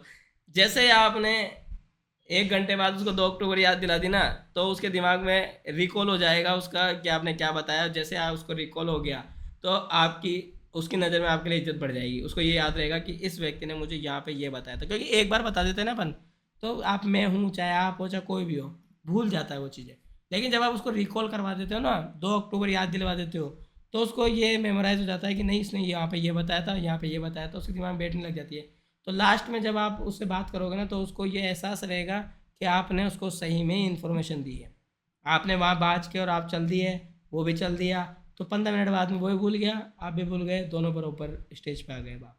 15-20 मिनट 1 घंटे बाद में उसको शॉर्ट ब्रीफ देना है कि ये तेरे को पता है अपन वहाँ गए थे ना, बोले हाँ, बोले वहाँ पे ये चीज़ थी और इस चीज़ को आगे वाली चीज़ से एसोसिएट करो। मतलब उसको पूरा ओवरव्यू दो 15 मिनट का, 5 मिनट का, 2 मिनट का, जो अपन बता के आए उसका ओवरव्यू दो। फिर उसके बाद में नई चीज़ को उसको एसोसिएट कर दो। उससे दो चीज़ें हो गई, पुराना वाला रिकैप हो गया, रिवाइज हो गया उसका, और अगले वाले की भावना यानी प्रस्तावना तैयार हो गई। इससे क्या हुआ, उसके दिमाग में ये बैठ गया कि यार इसने मेरे को वहाँ पे ये बताया था भाई साहब। तो उसके दिमाग में आपकी इवेल्युएशन जो आपको वो करता हुआ चल रहा है ना, वो इवेल्युएशन के अंदर आपके नंबर बढ़ते चले जा रहे हैं। समझ रहे हो, या मेरा रिवीजन हो रहा है? यहाँ पे देखो मुख्य विषय व उप विषय क्या क्या है अपने पास। मुख्य विषय, व्याख्या का मुख्य विषय उसके केंद्रीय जो संदेश पर आधारित होना चाहिए। मुख्य विषय सामग्री, इसमें स्थानीय इतिहास, लोक कथाएं, वस्तु, सांस्कृतिक तथा अन्य महत्वपूर्ण पहलुओं को शामिल किया जाना चाहिए। उप विषय कौन कौन से हैं? उप विषय मुख्य विषय को स्पष्ट, सरल और प्रभावी ढंग से समझने में सहायता करते हैं। उप विषयों को प्रदर्शनी, ट्रेल्स व सूचना पट, बोर्ड, पैनल तथा अन्य व्याख्याओं संसाधनों के माध्यम से प्रस्तुत किया जा सकता है। मूल्यांकन, अब यहाँ पे क्या है, लास्ट में जो मूल्यांकन कर रहे हैं अपन, मूल्यांकन का उद्देश्य व्यापक जो लागू होने के बाद मूल्यांकन करना आवश्यक है ताकि भविष्य में उसमें सुधार किया जा सके। मूल्यांकन के प्रमुख आधार क्या है? पर्यटकों की रुचि, आ गया ना, रुचि आ गई, अब वो उठ के चला गया तो आपको समझ जाना चाहिए कि भाई अपने तो गड़बड़ है। पर्यटकों की समझ, विजिटर की अंडरस्टैंडिंग क्या है कि वो आपसे क्वेश्चन पूछ रहा है नहीं पूछ रहा है। उसके अंदर देखो कितने से कितना ही मूर्ख आदमी हो, अगर आप 100 बातें बोल रहे हो ना, तो आपसे वो 10 बातें तो वापस पूछेगा ही पूछेगा। अगर आप 100 बातें बता रहे हो और वो एक भी बात नहीं पूछ रहा, तो इसका मतलब आपके कम्युनिकेशन गैप है, बीच में एक बहुत बड़ी खाई है, वो आप उसको पाटने की कोशिश कीजिए। चाहे पढ़ाई करो चाहे कुछ भी करो, लेकिन वो कम्युनिकेशन गैप खत्म करो। प्रस्तुत सामग्री का प्रतिक्रियात्मक फीडबैक, कॉन्टैक्ट लो। पर्यटकों का ध्यान, फोकस अटेक्शन, प्रदर्शनी एवं सूचना पटों पर प्रतिक्रिया, और पर्यटकों के व्यवहार एवं दृष्टिकोण में परिवर्तन देखने को मिल जाएगा वो। सुधार की पहचान, मूल्यांकन के आधार पर यह निर्धारित किया जाता है कि व्याख्या की शैली, सामग्री एवं प्रस्तुति में किन क्षेत्रों में सुधार की आवश्यकता है। देखो जो व्यक्ति रोज काम करते हैं ना, सुबह किसी क्लाइंट से मिले और शाम को छोड़ दिया उसको, उन क्लाइंटों के अंदर सुधार की बहुत कम गुंजाइश होती है। मतलब आप मान लीजिए 10% होगी कि वो सुधार लें अपने आप को, बहुत कम होती है। जो लंबे समय तक किसी क्लाइंट के साथ है, जैसे मान लीजिए 12 दिन 15 दिन किसी क्लाइंट के साथ है, तो उसके अंदर जो है आपकी संभावना है जो 70 से 80% बढ़ जाती है। ऐसा क्यों होता है? क्योंकि जब आप एक दिन होता है ना, तो आप अपना 100% देते हो, मतलब जो आपको याद है रटा हुआ है सारा आप बोलते हो। तो क्लाइंट उसके अंदर गलतियाँ नहीं पकड़ पाता और कई बार आपको क्या अप्रिशिएट करके आगे चल जाता है और आप सोचते हैं कि मैं तो महान आदमी हूँ। लेकिन जब आप 10-12 दिन साथ रहते हैं ना किसी क्लाइंट के, तो आपकी कमियाँ, आपकी खूबियाँ सब उसके सामने आती है। जहाँ आप एक शब्द लगातार 3 दिन से गलत बोल रहे हो, तो वो चौथे दिन आपको टोक देगा, बोले यार मैं 3 दिन से देख रहा हूँ कि तू ये वाला शब्द गलत बोल रहा है, तो इसमें सुधार कर ले, ठीक है। अब आपने मान लीजिए एक ही दिन काम करा है, तो आपने शुरू में 5 बार आपने गलत बोल दिया, तो वो आप ध्यान नहीं देगा, बोले कोई बात नहीं यार, कल तो दूसरा आएगा, सुधारने दो। तो इसमें क्या सुधार की संभावना कम हो जाती है, लोग एनर्जी नहीं वेस्ट करना चाहते। और फिर क्या है, लंबे समय तक रहने से क्या है, व्यवहार भी बन जाता है, थोड़ा अपनापन भी आ जाता है। उससे क्या होता है कि कोई व्यक्ति अपने दिल से आपको कुछ सिखाने की कोशिश भी करता है। विरासत व्याख्या के उपकरण और माध्यम देख रहे हैं, हेरिटेज इंटरप्रिटेशन टूल और मीडिया की बात कर रहे हैं अपन। विरासत व्याख्या का उद्देश्य किसी स्थल से जुड़ी लोक कथाएं, इतिहास, संस्कृति, खान पान, कला, स्थापत्य, लोगों के जीवन को प्रभावी ढंग से प्रस्तुत करना है। व्याख्या ऐसी होनी चाहिए पर्यटन में उसका विरासत के प्रति सम्मान, सराहना, प्रेम, अपनापन विकसित हो। व्याख्याकार अपनी आवश्यकताओं, परिस्थितियों के अनुसार किसी भी उपयुक्त माध्यम का उपयोग कर सकता है। विरासत व्याख्या के मुख्य जो माध्यम है कौन कौन से हैं? शिक्षित गाइड द्वारा स्थल का भ्रमण कराते हुए जानकारी देना, ऑडियो गाइड, हेडफोन या रिकॉर्डेड विवरण के माध्यम से जानकारी देना, ब्रोशर, पंपलेट, गाइड बुक या सूचना पुस्तिकाओं के माध्यम से जानकारी उपलब्ध कराना, विशेषज्ञों की वार्ता, सांस्कृतिक प्रदर्शन, शिल्प प्रदर्शन, प्रस्तुति के माध्यम से व्याख्या करना, audio, document, film, projector, multimedia का माध्यम से जानकारी प्रस्तुत करना, ओपन एयर संग्रहालय, प्रदर्शनी, गैलरी तथा व्याख्या माध्यमों से विरासत को प्रस्तुत करना। व्याख्या की शैलियाँ कौन कौन सी होती हैं? वार्ता सबसे पुराना माध्यम है। वार्ता व्याख्या का सबसे पुराना और प्रभावी माध्यम है। गाइड की भूमिका क्या होती है? किसी विरासत स्थल पर पर्यटन का अनुभव काफ़ी हद तक इस बात पर निर्भर करता है कि गाइड इस स्थल की व्याख्या किस प्रकार करता है। 4 भाग हैं। एक जो प्रभावी वार्ता सामान्यतः 4 भागों में विभाजित किया जा सकती है। पहला है वार्ता के 4 भागों में से पहला है आइस ब्रेक। ये वार्ता की शुरुआत होती है। उसका उद्देश्य प्रदर्शकों का ध्यान आकर्षित करना और उसे सहज संबंध स्थापित करना है। इसमें किसी रोचक लोक कथा, ऐतिहासिक घटना, हास्यपूर्ण प्रसंग, प्रश्न, छोटी कहानियाँ का उपयोग किया जाता है। दूसरा है ब्रिज। इसका उद्देश्य अतीत, पास्ट या वर्तमान के बीच संबंध स्थापित करना है। पुरानी घटनाओं को वर्तमान जीवन से जोड़कर समझना चाहिए ताकि पर्यटकों को उस विषय वस्तु का महत्वपूर्ण आसानी से समझा जा सके। तीसरा है मुख्य भाग, जो बॉडी होती है। व्याख्या का सबसे महत्वपूर्ण भाग होता है क्योंकि उसमें मुख्य विषय वस्तु प्रस्तुत की जाती है, जिसमें इस प्रकार की व्यवस्थित किया जाता है चाहिए ताकि विषय दूसरे को विषय में परिवर्तन स्वाभाविक और सहज लगे। सभी उप विषय आपस में जुड़े हुए और पर्यटकों की व्याख्या के दौरान इसी प्रकार से व्यवधान महसूस ना हो। मतलब आप बीच में बता रहे ताजमहल की बात कर रहे हो, बताते बताते लाल किले पे चले गए, फिर लाल किले से वापस आके एतमादुल्ला पे चले गए, फिर उसके बाद वापस ताजमहल पे आ रहे हो, तो बीच में क्या हो जाएगा, गैप हो जाएगा। ये जो खाली जगह है ना, उससे क्या होता है, एक दूसरे से कनेक्ट नहीं कर पाती चीज़ें। निष्कर्ष पूरे ख्याल एवं संक्षिप्त सार होता है। इसमें मुख्य बिंदुओं का पुनरावृत्ति, पर्यटकों का मुख्य संदेश याद दिलाना होता है। समापन सकारात्मक होना चाहिए। इसमें धन्यवाद, विदाई, अगले कार्यक्रम और अगले स्थल की जानकारी, प्रश्न पूछने का अवसर दिया जाना चाहिए अपन को। मैंने तो कई ऐसे महापुरुष भी देखे हैं, एक्सप्लेनेशन खत्म करके चल देते हैं। वो ये सोचते ही नहीं है कि भाई कोई उसका सवाल भी हो सकता है। एक्सप्लेनेशन खत्म हुई, घूमे और चल दिए। कठपुतली व्याख्या बच्चों के लिए प्रभावी है। यह व्याख्या एक ऐसी शैली है जो विशेष रूप से बच्चों के लिए सबसे अधिक प्रभावी मानी जाती है। कठपुतली शो जो होते हैं, कठपुतली शो भी बोलते हैं। स्मारक एवं परिचय। कठपुतली और शो के माध्यम से स्मारक स्थल वस्तु परिचय सरल और रोचक तरीके से कराया जा सकता है। लोक कथाएँ, किंवदंतियाँ, स्थानीय लोक कथाएँ, किंवदंतियाँ तथा सांस्कृतिक कहानियाँ कठपुतली प्रदर्शन के माध्यम से प्रस्तुत की जा सकती है। विरासत रथ अलग शैली एवं योजनाएं। हेरिटेज ट्रेल में दी जाने वाली सभी व्याख्या सामान्यतः व्याख्यान, टॉक या साइड टॉक से शैली और योजनाओं दोनों में अलग अलग होती है। ध्यान बनाए रखने के लिए हेरिटेज ट्रेल के दौरान व्याख्या के साथ साथ पर्यटकों का ध्यान बनाए रखना भी आवश्यक है। विशेष विषय पर आधारित। हेरिटेज ट्रेल सामान्यतः पूरे स्थल की बजाय किसी एक विशेष विषय पर स्पेसिफिक आधारित होती है। विरासत पथ जो है हमारे पास ट्रेल्स, हेरिटेज ट्रेल का संचालन करते समय व्याख्याकार फैसिलिटेटर को निम्नलिखित बातों का ध्यान रखना चाहिए। व्याख्या इंटरप्रिटेशन की शुरुआत मुख्य विषय से होनी चाहिए, उप विषय से नहीं। का मुख्य उसी बिंदु से संबंधित होना चाहिए। भ्रमण विषय का उस स्थान के विशिष्ट चरित्र को दर्शाए तथा स्पष्ट करे कि वह स्थान क्यों अद्वितीय है। मतलब यूनिक क्यों है वो? अब भाई वो कोई पैसे खर्च करके आया तो वहाँ आया क्यों है, क्यों यूनिक है वो? अपने समूह ग्रुप से पहले निर्धारित स्थान पर समय से पहले पहुंचना है। समूह की रुचि और आवश्यकताओं को समझना है। कई लोग तो ऐसे 5 मिनट 10 मिनट लेट पहुंच के बोलते हैं ट्रैफिक बहुत हो रहा था इसलिए मैं लेट हो गया, तो ये तो बहाने हैं। हेरिटेज ट्रेल के दौरान रुककर व्याख्या करने के लिए उपयुक्त स्थानों सूटेबल पॉइंट का चयन करना है। मैंने कई लोग देखे हैं दीवाने उनके बाहर खड़े रहते हैं बेचारे, धूप में क्लाइंट को खड़ा कर देते हैं, कुछ छाए में खड़े और एक्सप्लेन कर रहे हैं, थोड़ी देर बाद बेचारे को पसीना आने लग जाते हैं। तो आपको ये भी ध्यान रखना है कि जो पॉइंट होते हैं, हर हर मोन्यूमेंट का एक विशेष पॉइंट होता है, आप उसके ऊपर जाके बैठिए और क्लाइंट को बैठाइए और वहाँ से क्या है 360 व्यू देखिए वहाँ का, कि वहाँ से सारी चीज़ दिख रही है नहीं दिख रही। जब आप 360 व्यू वाले पॉइंट के ऊपर पहुंच जाएंगे ना, तो आप वहाँ से एक्सप्लेन करना स्टार्ट कीजिए। क्लाइंट हर चीज़ को देखेगा और महसूस करेगा और सुनेगा। हर जगह खड़े होकर कुछ भी बोलना स्टार्ट मत कीजिए, पॉइंट ढूंढिए आप, अच्छे पॉइंटों को अच्छे तरीके से। अंतिम समय होने वाले अचानक होने वाले परिवर्तनों के अनुसार लचीला रवैया अपनाइए। समूह का आकार बहुत बड़ा ना रखें, 30 व्यक्ति पैक से कम का समूह अधिक उपयुक्त माना जाता है।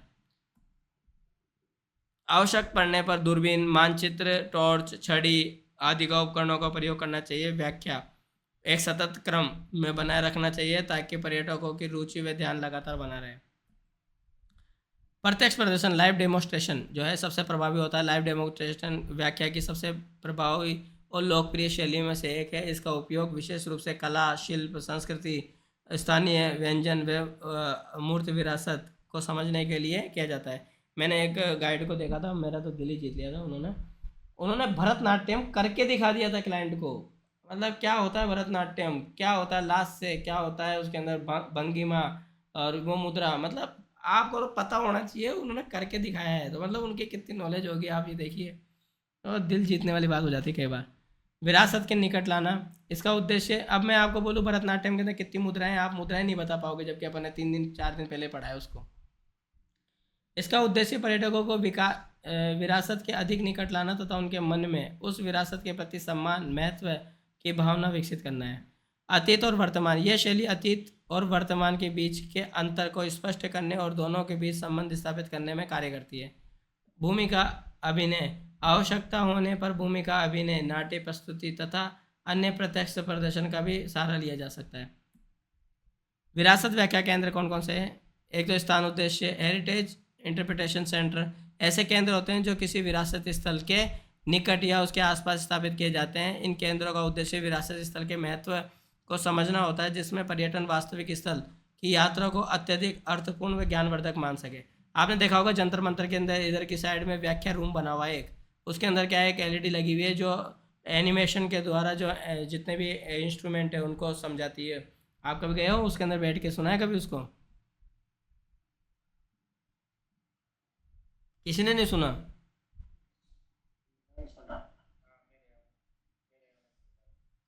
अरे अपन ब्रह्मा जी हैं, अपन किसी की क्यों सुनेंगे? अपन अपन खुद का ज्ञान खुद ही निकालेंगे। आ जाओ आ जाओ इधर आ जाओ। इन केंद्रों में विरासत की जानकारी विभिन्न माध्यमों से प्रस्तुत की जाती है, जैसे प्रदर्शनी, चित्र, मूर्तियाँ, चित्रकला तथा अन्य व्याख्यात्मक सामग्री। प्री टूर या पोस्ट टूर, ऐसे जो व्याख्या केंद्रों का भ्रमण वास्तविक विरासत स्थल की यात्रा से पहले या यात्रा के बाद दोनों समय आयोजित किया जा सकता है, ताकि पर्यटक विरासत को बेहतर ढंग से समझ सके। व्याख्या के उपकरण कौन कौन से होते हैं? तो उपकरण के अंदर जो है मटेरियल, मुद्रित सामग्री होती है, जो ब्रोशर हो जाते हैं, पंपलेट, गाइड बुक, सूचना पुस्तिका, ये सारी चीज़ें होती हैं। सावधानीपूर्वक और प्रभावी ढंग से डिजाइन की जानी चाहिए ताकि सबसे सही जानकारी मिल सके। अधिक चित्र अधिक होने चाहिए, लिखित जानकारी कम होनी चाहिए, ठीक है। और जो दूसरे होते हैं मुद्रित सामग्री की जानकारियों के लिए, तो प्रारंभिक में संक्षिप्त परिचय, सामान्य जानकारी, विरासत स्थल व वस्तु के आकर्षणीय तथ्य, अंत में अतिरिक्त जानकारी देनी चाहिए, स्थल का इतिहास और सांस्कृतिक ऐतिहासिक संदर्भ ये देने चाहिए। और उसके बाद में व्याख्या के उपकरण, इलेक्ट्रॉनिक उपकरण के अंदर सारे आ जाते हैं। इलेक्ट्रॉनिक उपकरण वॉकी टॉकी हो गया, माइक्रोफोन हो गया, लेजर लाइट हो गई, टॉर्च हो गया, जितने भी है। सांकेतिक व्याख्या पैनल कौन कौन से होते हैं? एक तो दिशा निर्देश होते हैं, नियम होते हैं, प्रवेश, निकास, दृश्य प्रभाव, व्याख्या पैनलों, संक्षिप्त, चित्रात्मक, किसी कहानी, ये सारी चीज़ें होती हैं। उसके बाद व्याख्या के उपकरण, आवश्यक दस्तावेज कौन कौन से हैं? अपने पास सभी आवश्यक दस्तावेज, ये प्रवेश, टिकट, अनुमति पत्र, पहचान पत्र, ये रेलवे, ये सारी चीज़ें होनी चाहिए हमारे पास। चिकित्सा सहायता, किसी गंभीर बीमारी के लिए प्राथमिक उपचार किट, और बैंडेड, एंटीसेप्टिक स्प्रे, ये थोड़ी चीज़ें जो है कार बार में या आपके साथ होनी चाहिए। अनुभव आधारित गतिविधियाँ कौन सी है? एक या दो अनुभवात्मक गतिविधियों की योजना बनानी चाहिए। प्रत्यक्ष अनुभव केवल व्याख्या सुनने की अपेक्षा अधिक प्रभावी और लंबे समय तक याद रखने वाली अनुभव होती है। व्याख्या का अधिक प्रभावी, रोचक और अर्थपूर्ण बनाने में सहायक होती है। मैं जानता हूँ कि पुराने जो गाइड होते थे वो तो धोती पहनना भी सिखाते थे अपने क्लाइंटों को, धोती पहनना सिखाते थे, साफा बांधना सिखाते थे, कई ऐसी चीज़ें जो एक्टिविटी सिखाते थे जो बिल्कुल अलग होती है। व्याख्या के डिज़ाइन में क्या क्या करें और क्या ना करें, डू एंड डोंट्स।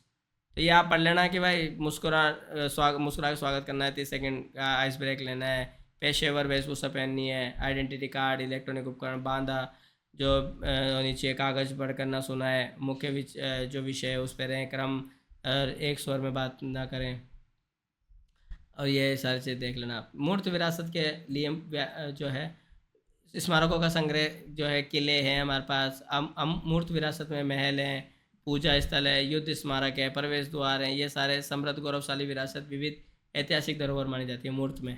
और अमूर्त में कौन कौन सी है? ये मूलभूत शोध, ये आप देख लेना, मूलभूत आवश्यकता शोध क्या होती है, क्षेत्रीय इतिहास, महत्व, वहन क्षमता, और खुलने या बंद होने वाले समय, सुविधाएं, यात्री सुविधाएं, नवीनतम जानकारियां, तथ्य, ये सारी चीज़ें आप कर लेना।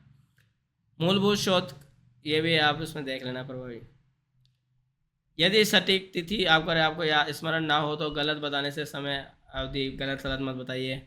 सूचना पैनल संकेत, जो छड़ी होती है, टॉर्च होती है, उसको आवश्यकता अनुसार उपयोग करना है। ऐसा नहीं कि आप भीमबेटका गुफाओं में जाके टॉर्च कर रहे हो, उनके भित्ति चित्र खराब हो जाएंगे भाई। इतिहास वर्तमान से जुड़ा और जीवंत लगना चाहिए। प्रामाणिक एवं स्थापित जानकारी देनी है, गलत सलत नहीं बोलना है।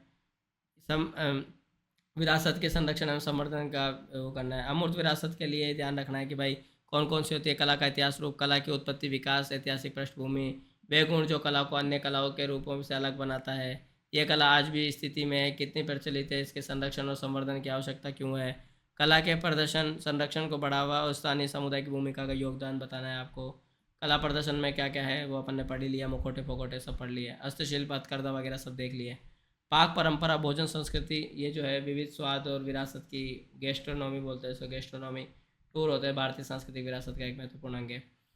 गैस्ट्रोनॉमी, भोजन की व्याख्या में निम्नलिखित बिंदु शामिल होते हैं। व्यंजन की उत्पत्ति, भोजन तैयार करने की पारंपरिक, वर्तमान समय में व्यंजन की लोकप्रियता, व्यंजन के उपयोग होने वाले मसाले, यहाँ व्यंजनों का जो प्रकार, ये सारे। अनुभवात्मक जो है प्राकृतिक विरासत के लिए व्याख्या क्या होती है। प्राकृतिक विरासत में प्राकृतिक संसाधनों की सुरक्षा, पर्यटन गतिविधि के देश के प्राकृतिक संसाधनों को किसी प्रकार की क्षति ना पहुंचाए। वहाँ गए 2 पेड़ काट के आ गए, ऐसा नहीं करना। राष्ट्रीय उद्यान, वन्य जीव अभ्यारण्य, बायोस्फीयर रिजर्व, इको पार्क तथा नाजुक एवं संवेदनशील प्राकृतिक इसलिए इन स्थानों की व्याख्या करते समय संवेदनशीलता का समझना आवश्यक है। निरंतर जानकारी, निर्धारित समय पर मौसम के कौन से वेदर में चीज़ें बंद रहती है, कौन से वेदर खुली रहती है, ये पता होना चाहिए। कहीं आप पहुंच जाओ, क्लाइंट बाहर खड़ा है और आपको पता चला कि ये तो बंद है 3 दिन से ही, फिर बेइज्जती हो जाती है वो। विशेष समाधान क्या होता है? पर्यटकों का मार्गदर्शन करना है, समय के सावधानी व जिम्मेदारी से बरतनी है ताकि प्राकृतिक पर्यावरण को किसी प्रकार की हानि ना हो। ये सारी चीज़ें विरासत के अंदर आप देख लेना, वर्तमान समय के अंदर उसकी सारी चीज़ें। भू विरासत के लिए क्या क्या ध्यान रखना है? भू विरासत के लिए आपको चट्टानों, जीवाश्म उद्यान, जो विभिन्न भू आकृतियाँ, अन्य भूजैविक हैं, उनको धरोहर शामिल है जिनका संरक्षण संवर्धन करना है। ऐसा नहीं कि वहाँ जाके कहीं लिखा हुआ है कि यहाँ तेल निकलता है और आप वहाँ जाके बैठ के सिगरेट पी रहे हो, फिर आप भी उड़ोगे और साइड भी उड़ोगे, दोनों उड़ोगे। भू विरासत जो इसमें आप देख लेना, जो सारी चीज़ें सेल चीज़ें हैं उनको व्याख्या प्रस्तुत करते समय ध्यान रखने योग्य बातें ये आप देख लेना, बाकी ऐसा कुछ भी नहीं है। अब इनसे जुड़ी कोई बात आपके दिमाग में घूम रही हो या आपको पूछनी हो तो आप पूछ सकते हैं। चलिए ठीक है, आज के लिए बहुत है, अब मिलते हैं अगली क्लास के अंदर। तो गुड नाइट और स्वीट ड्रीम। कल मिलते हैं अपन इसी समय अगले टॉपिक के साथ।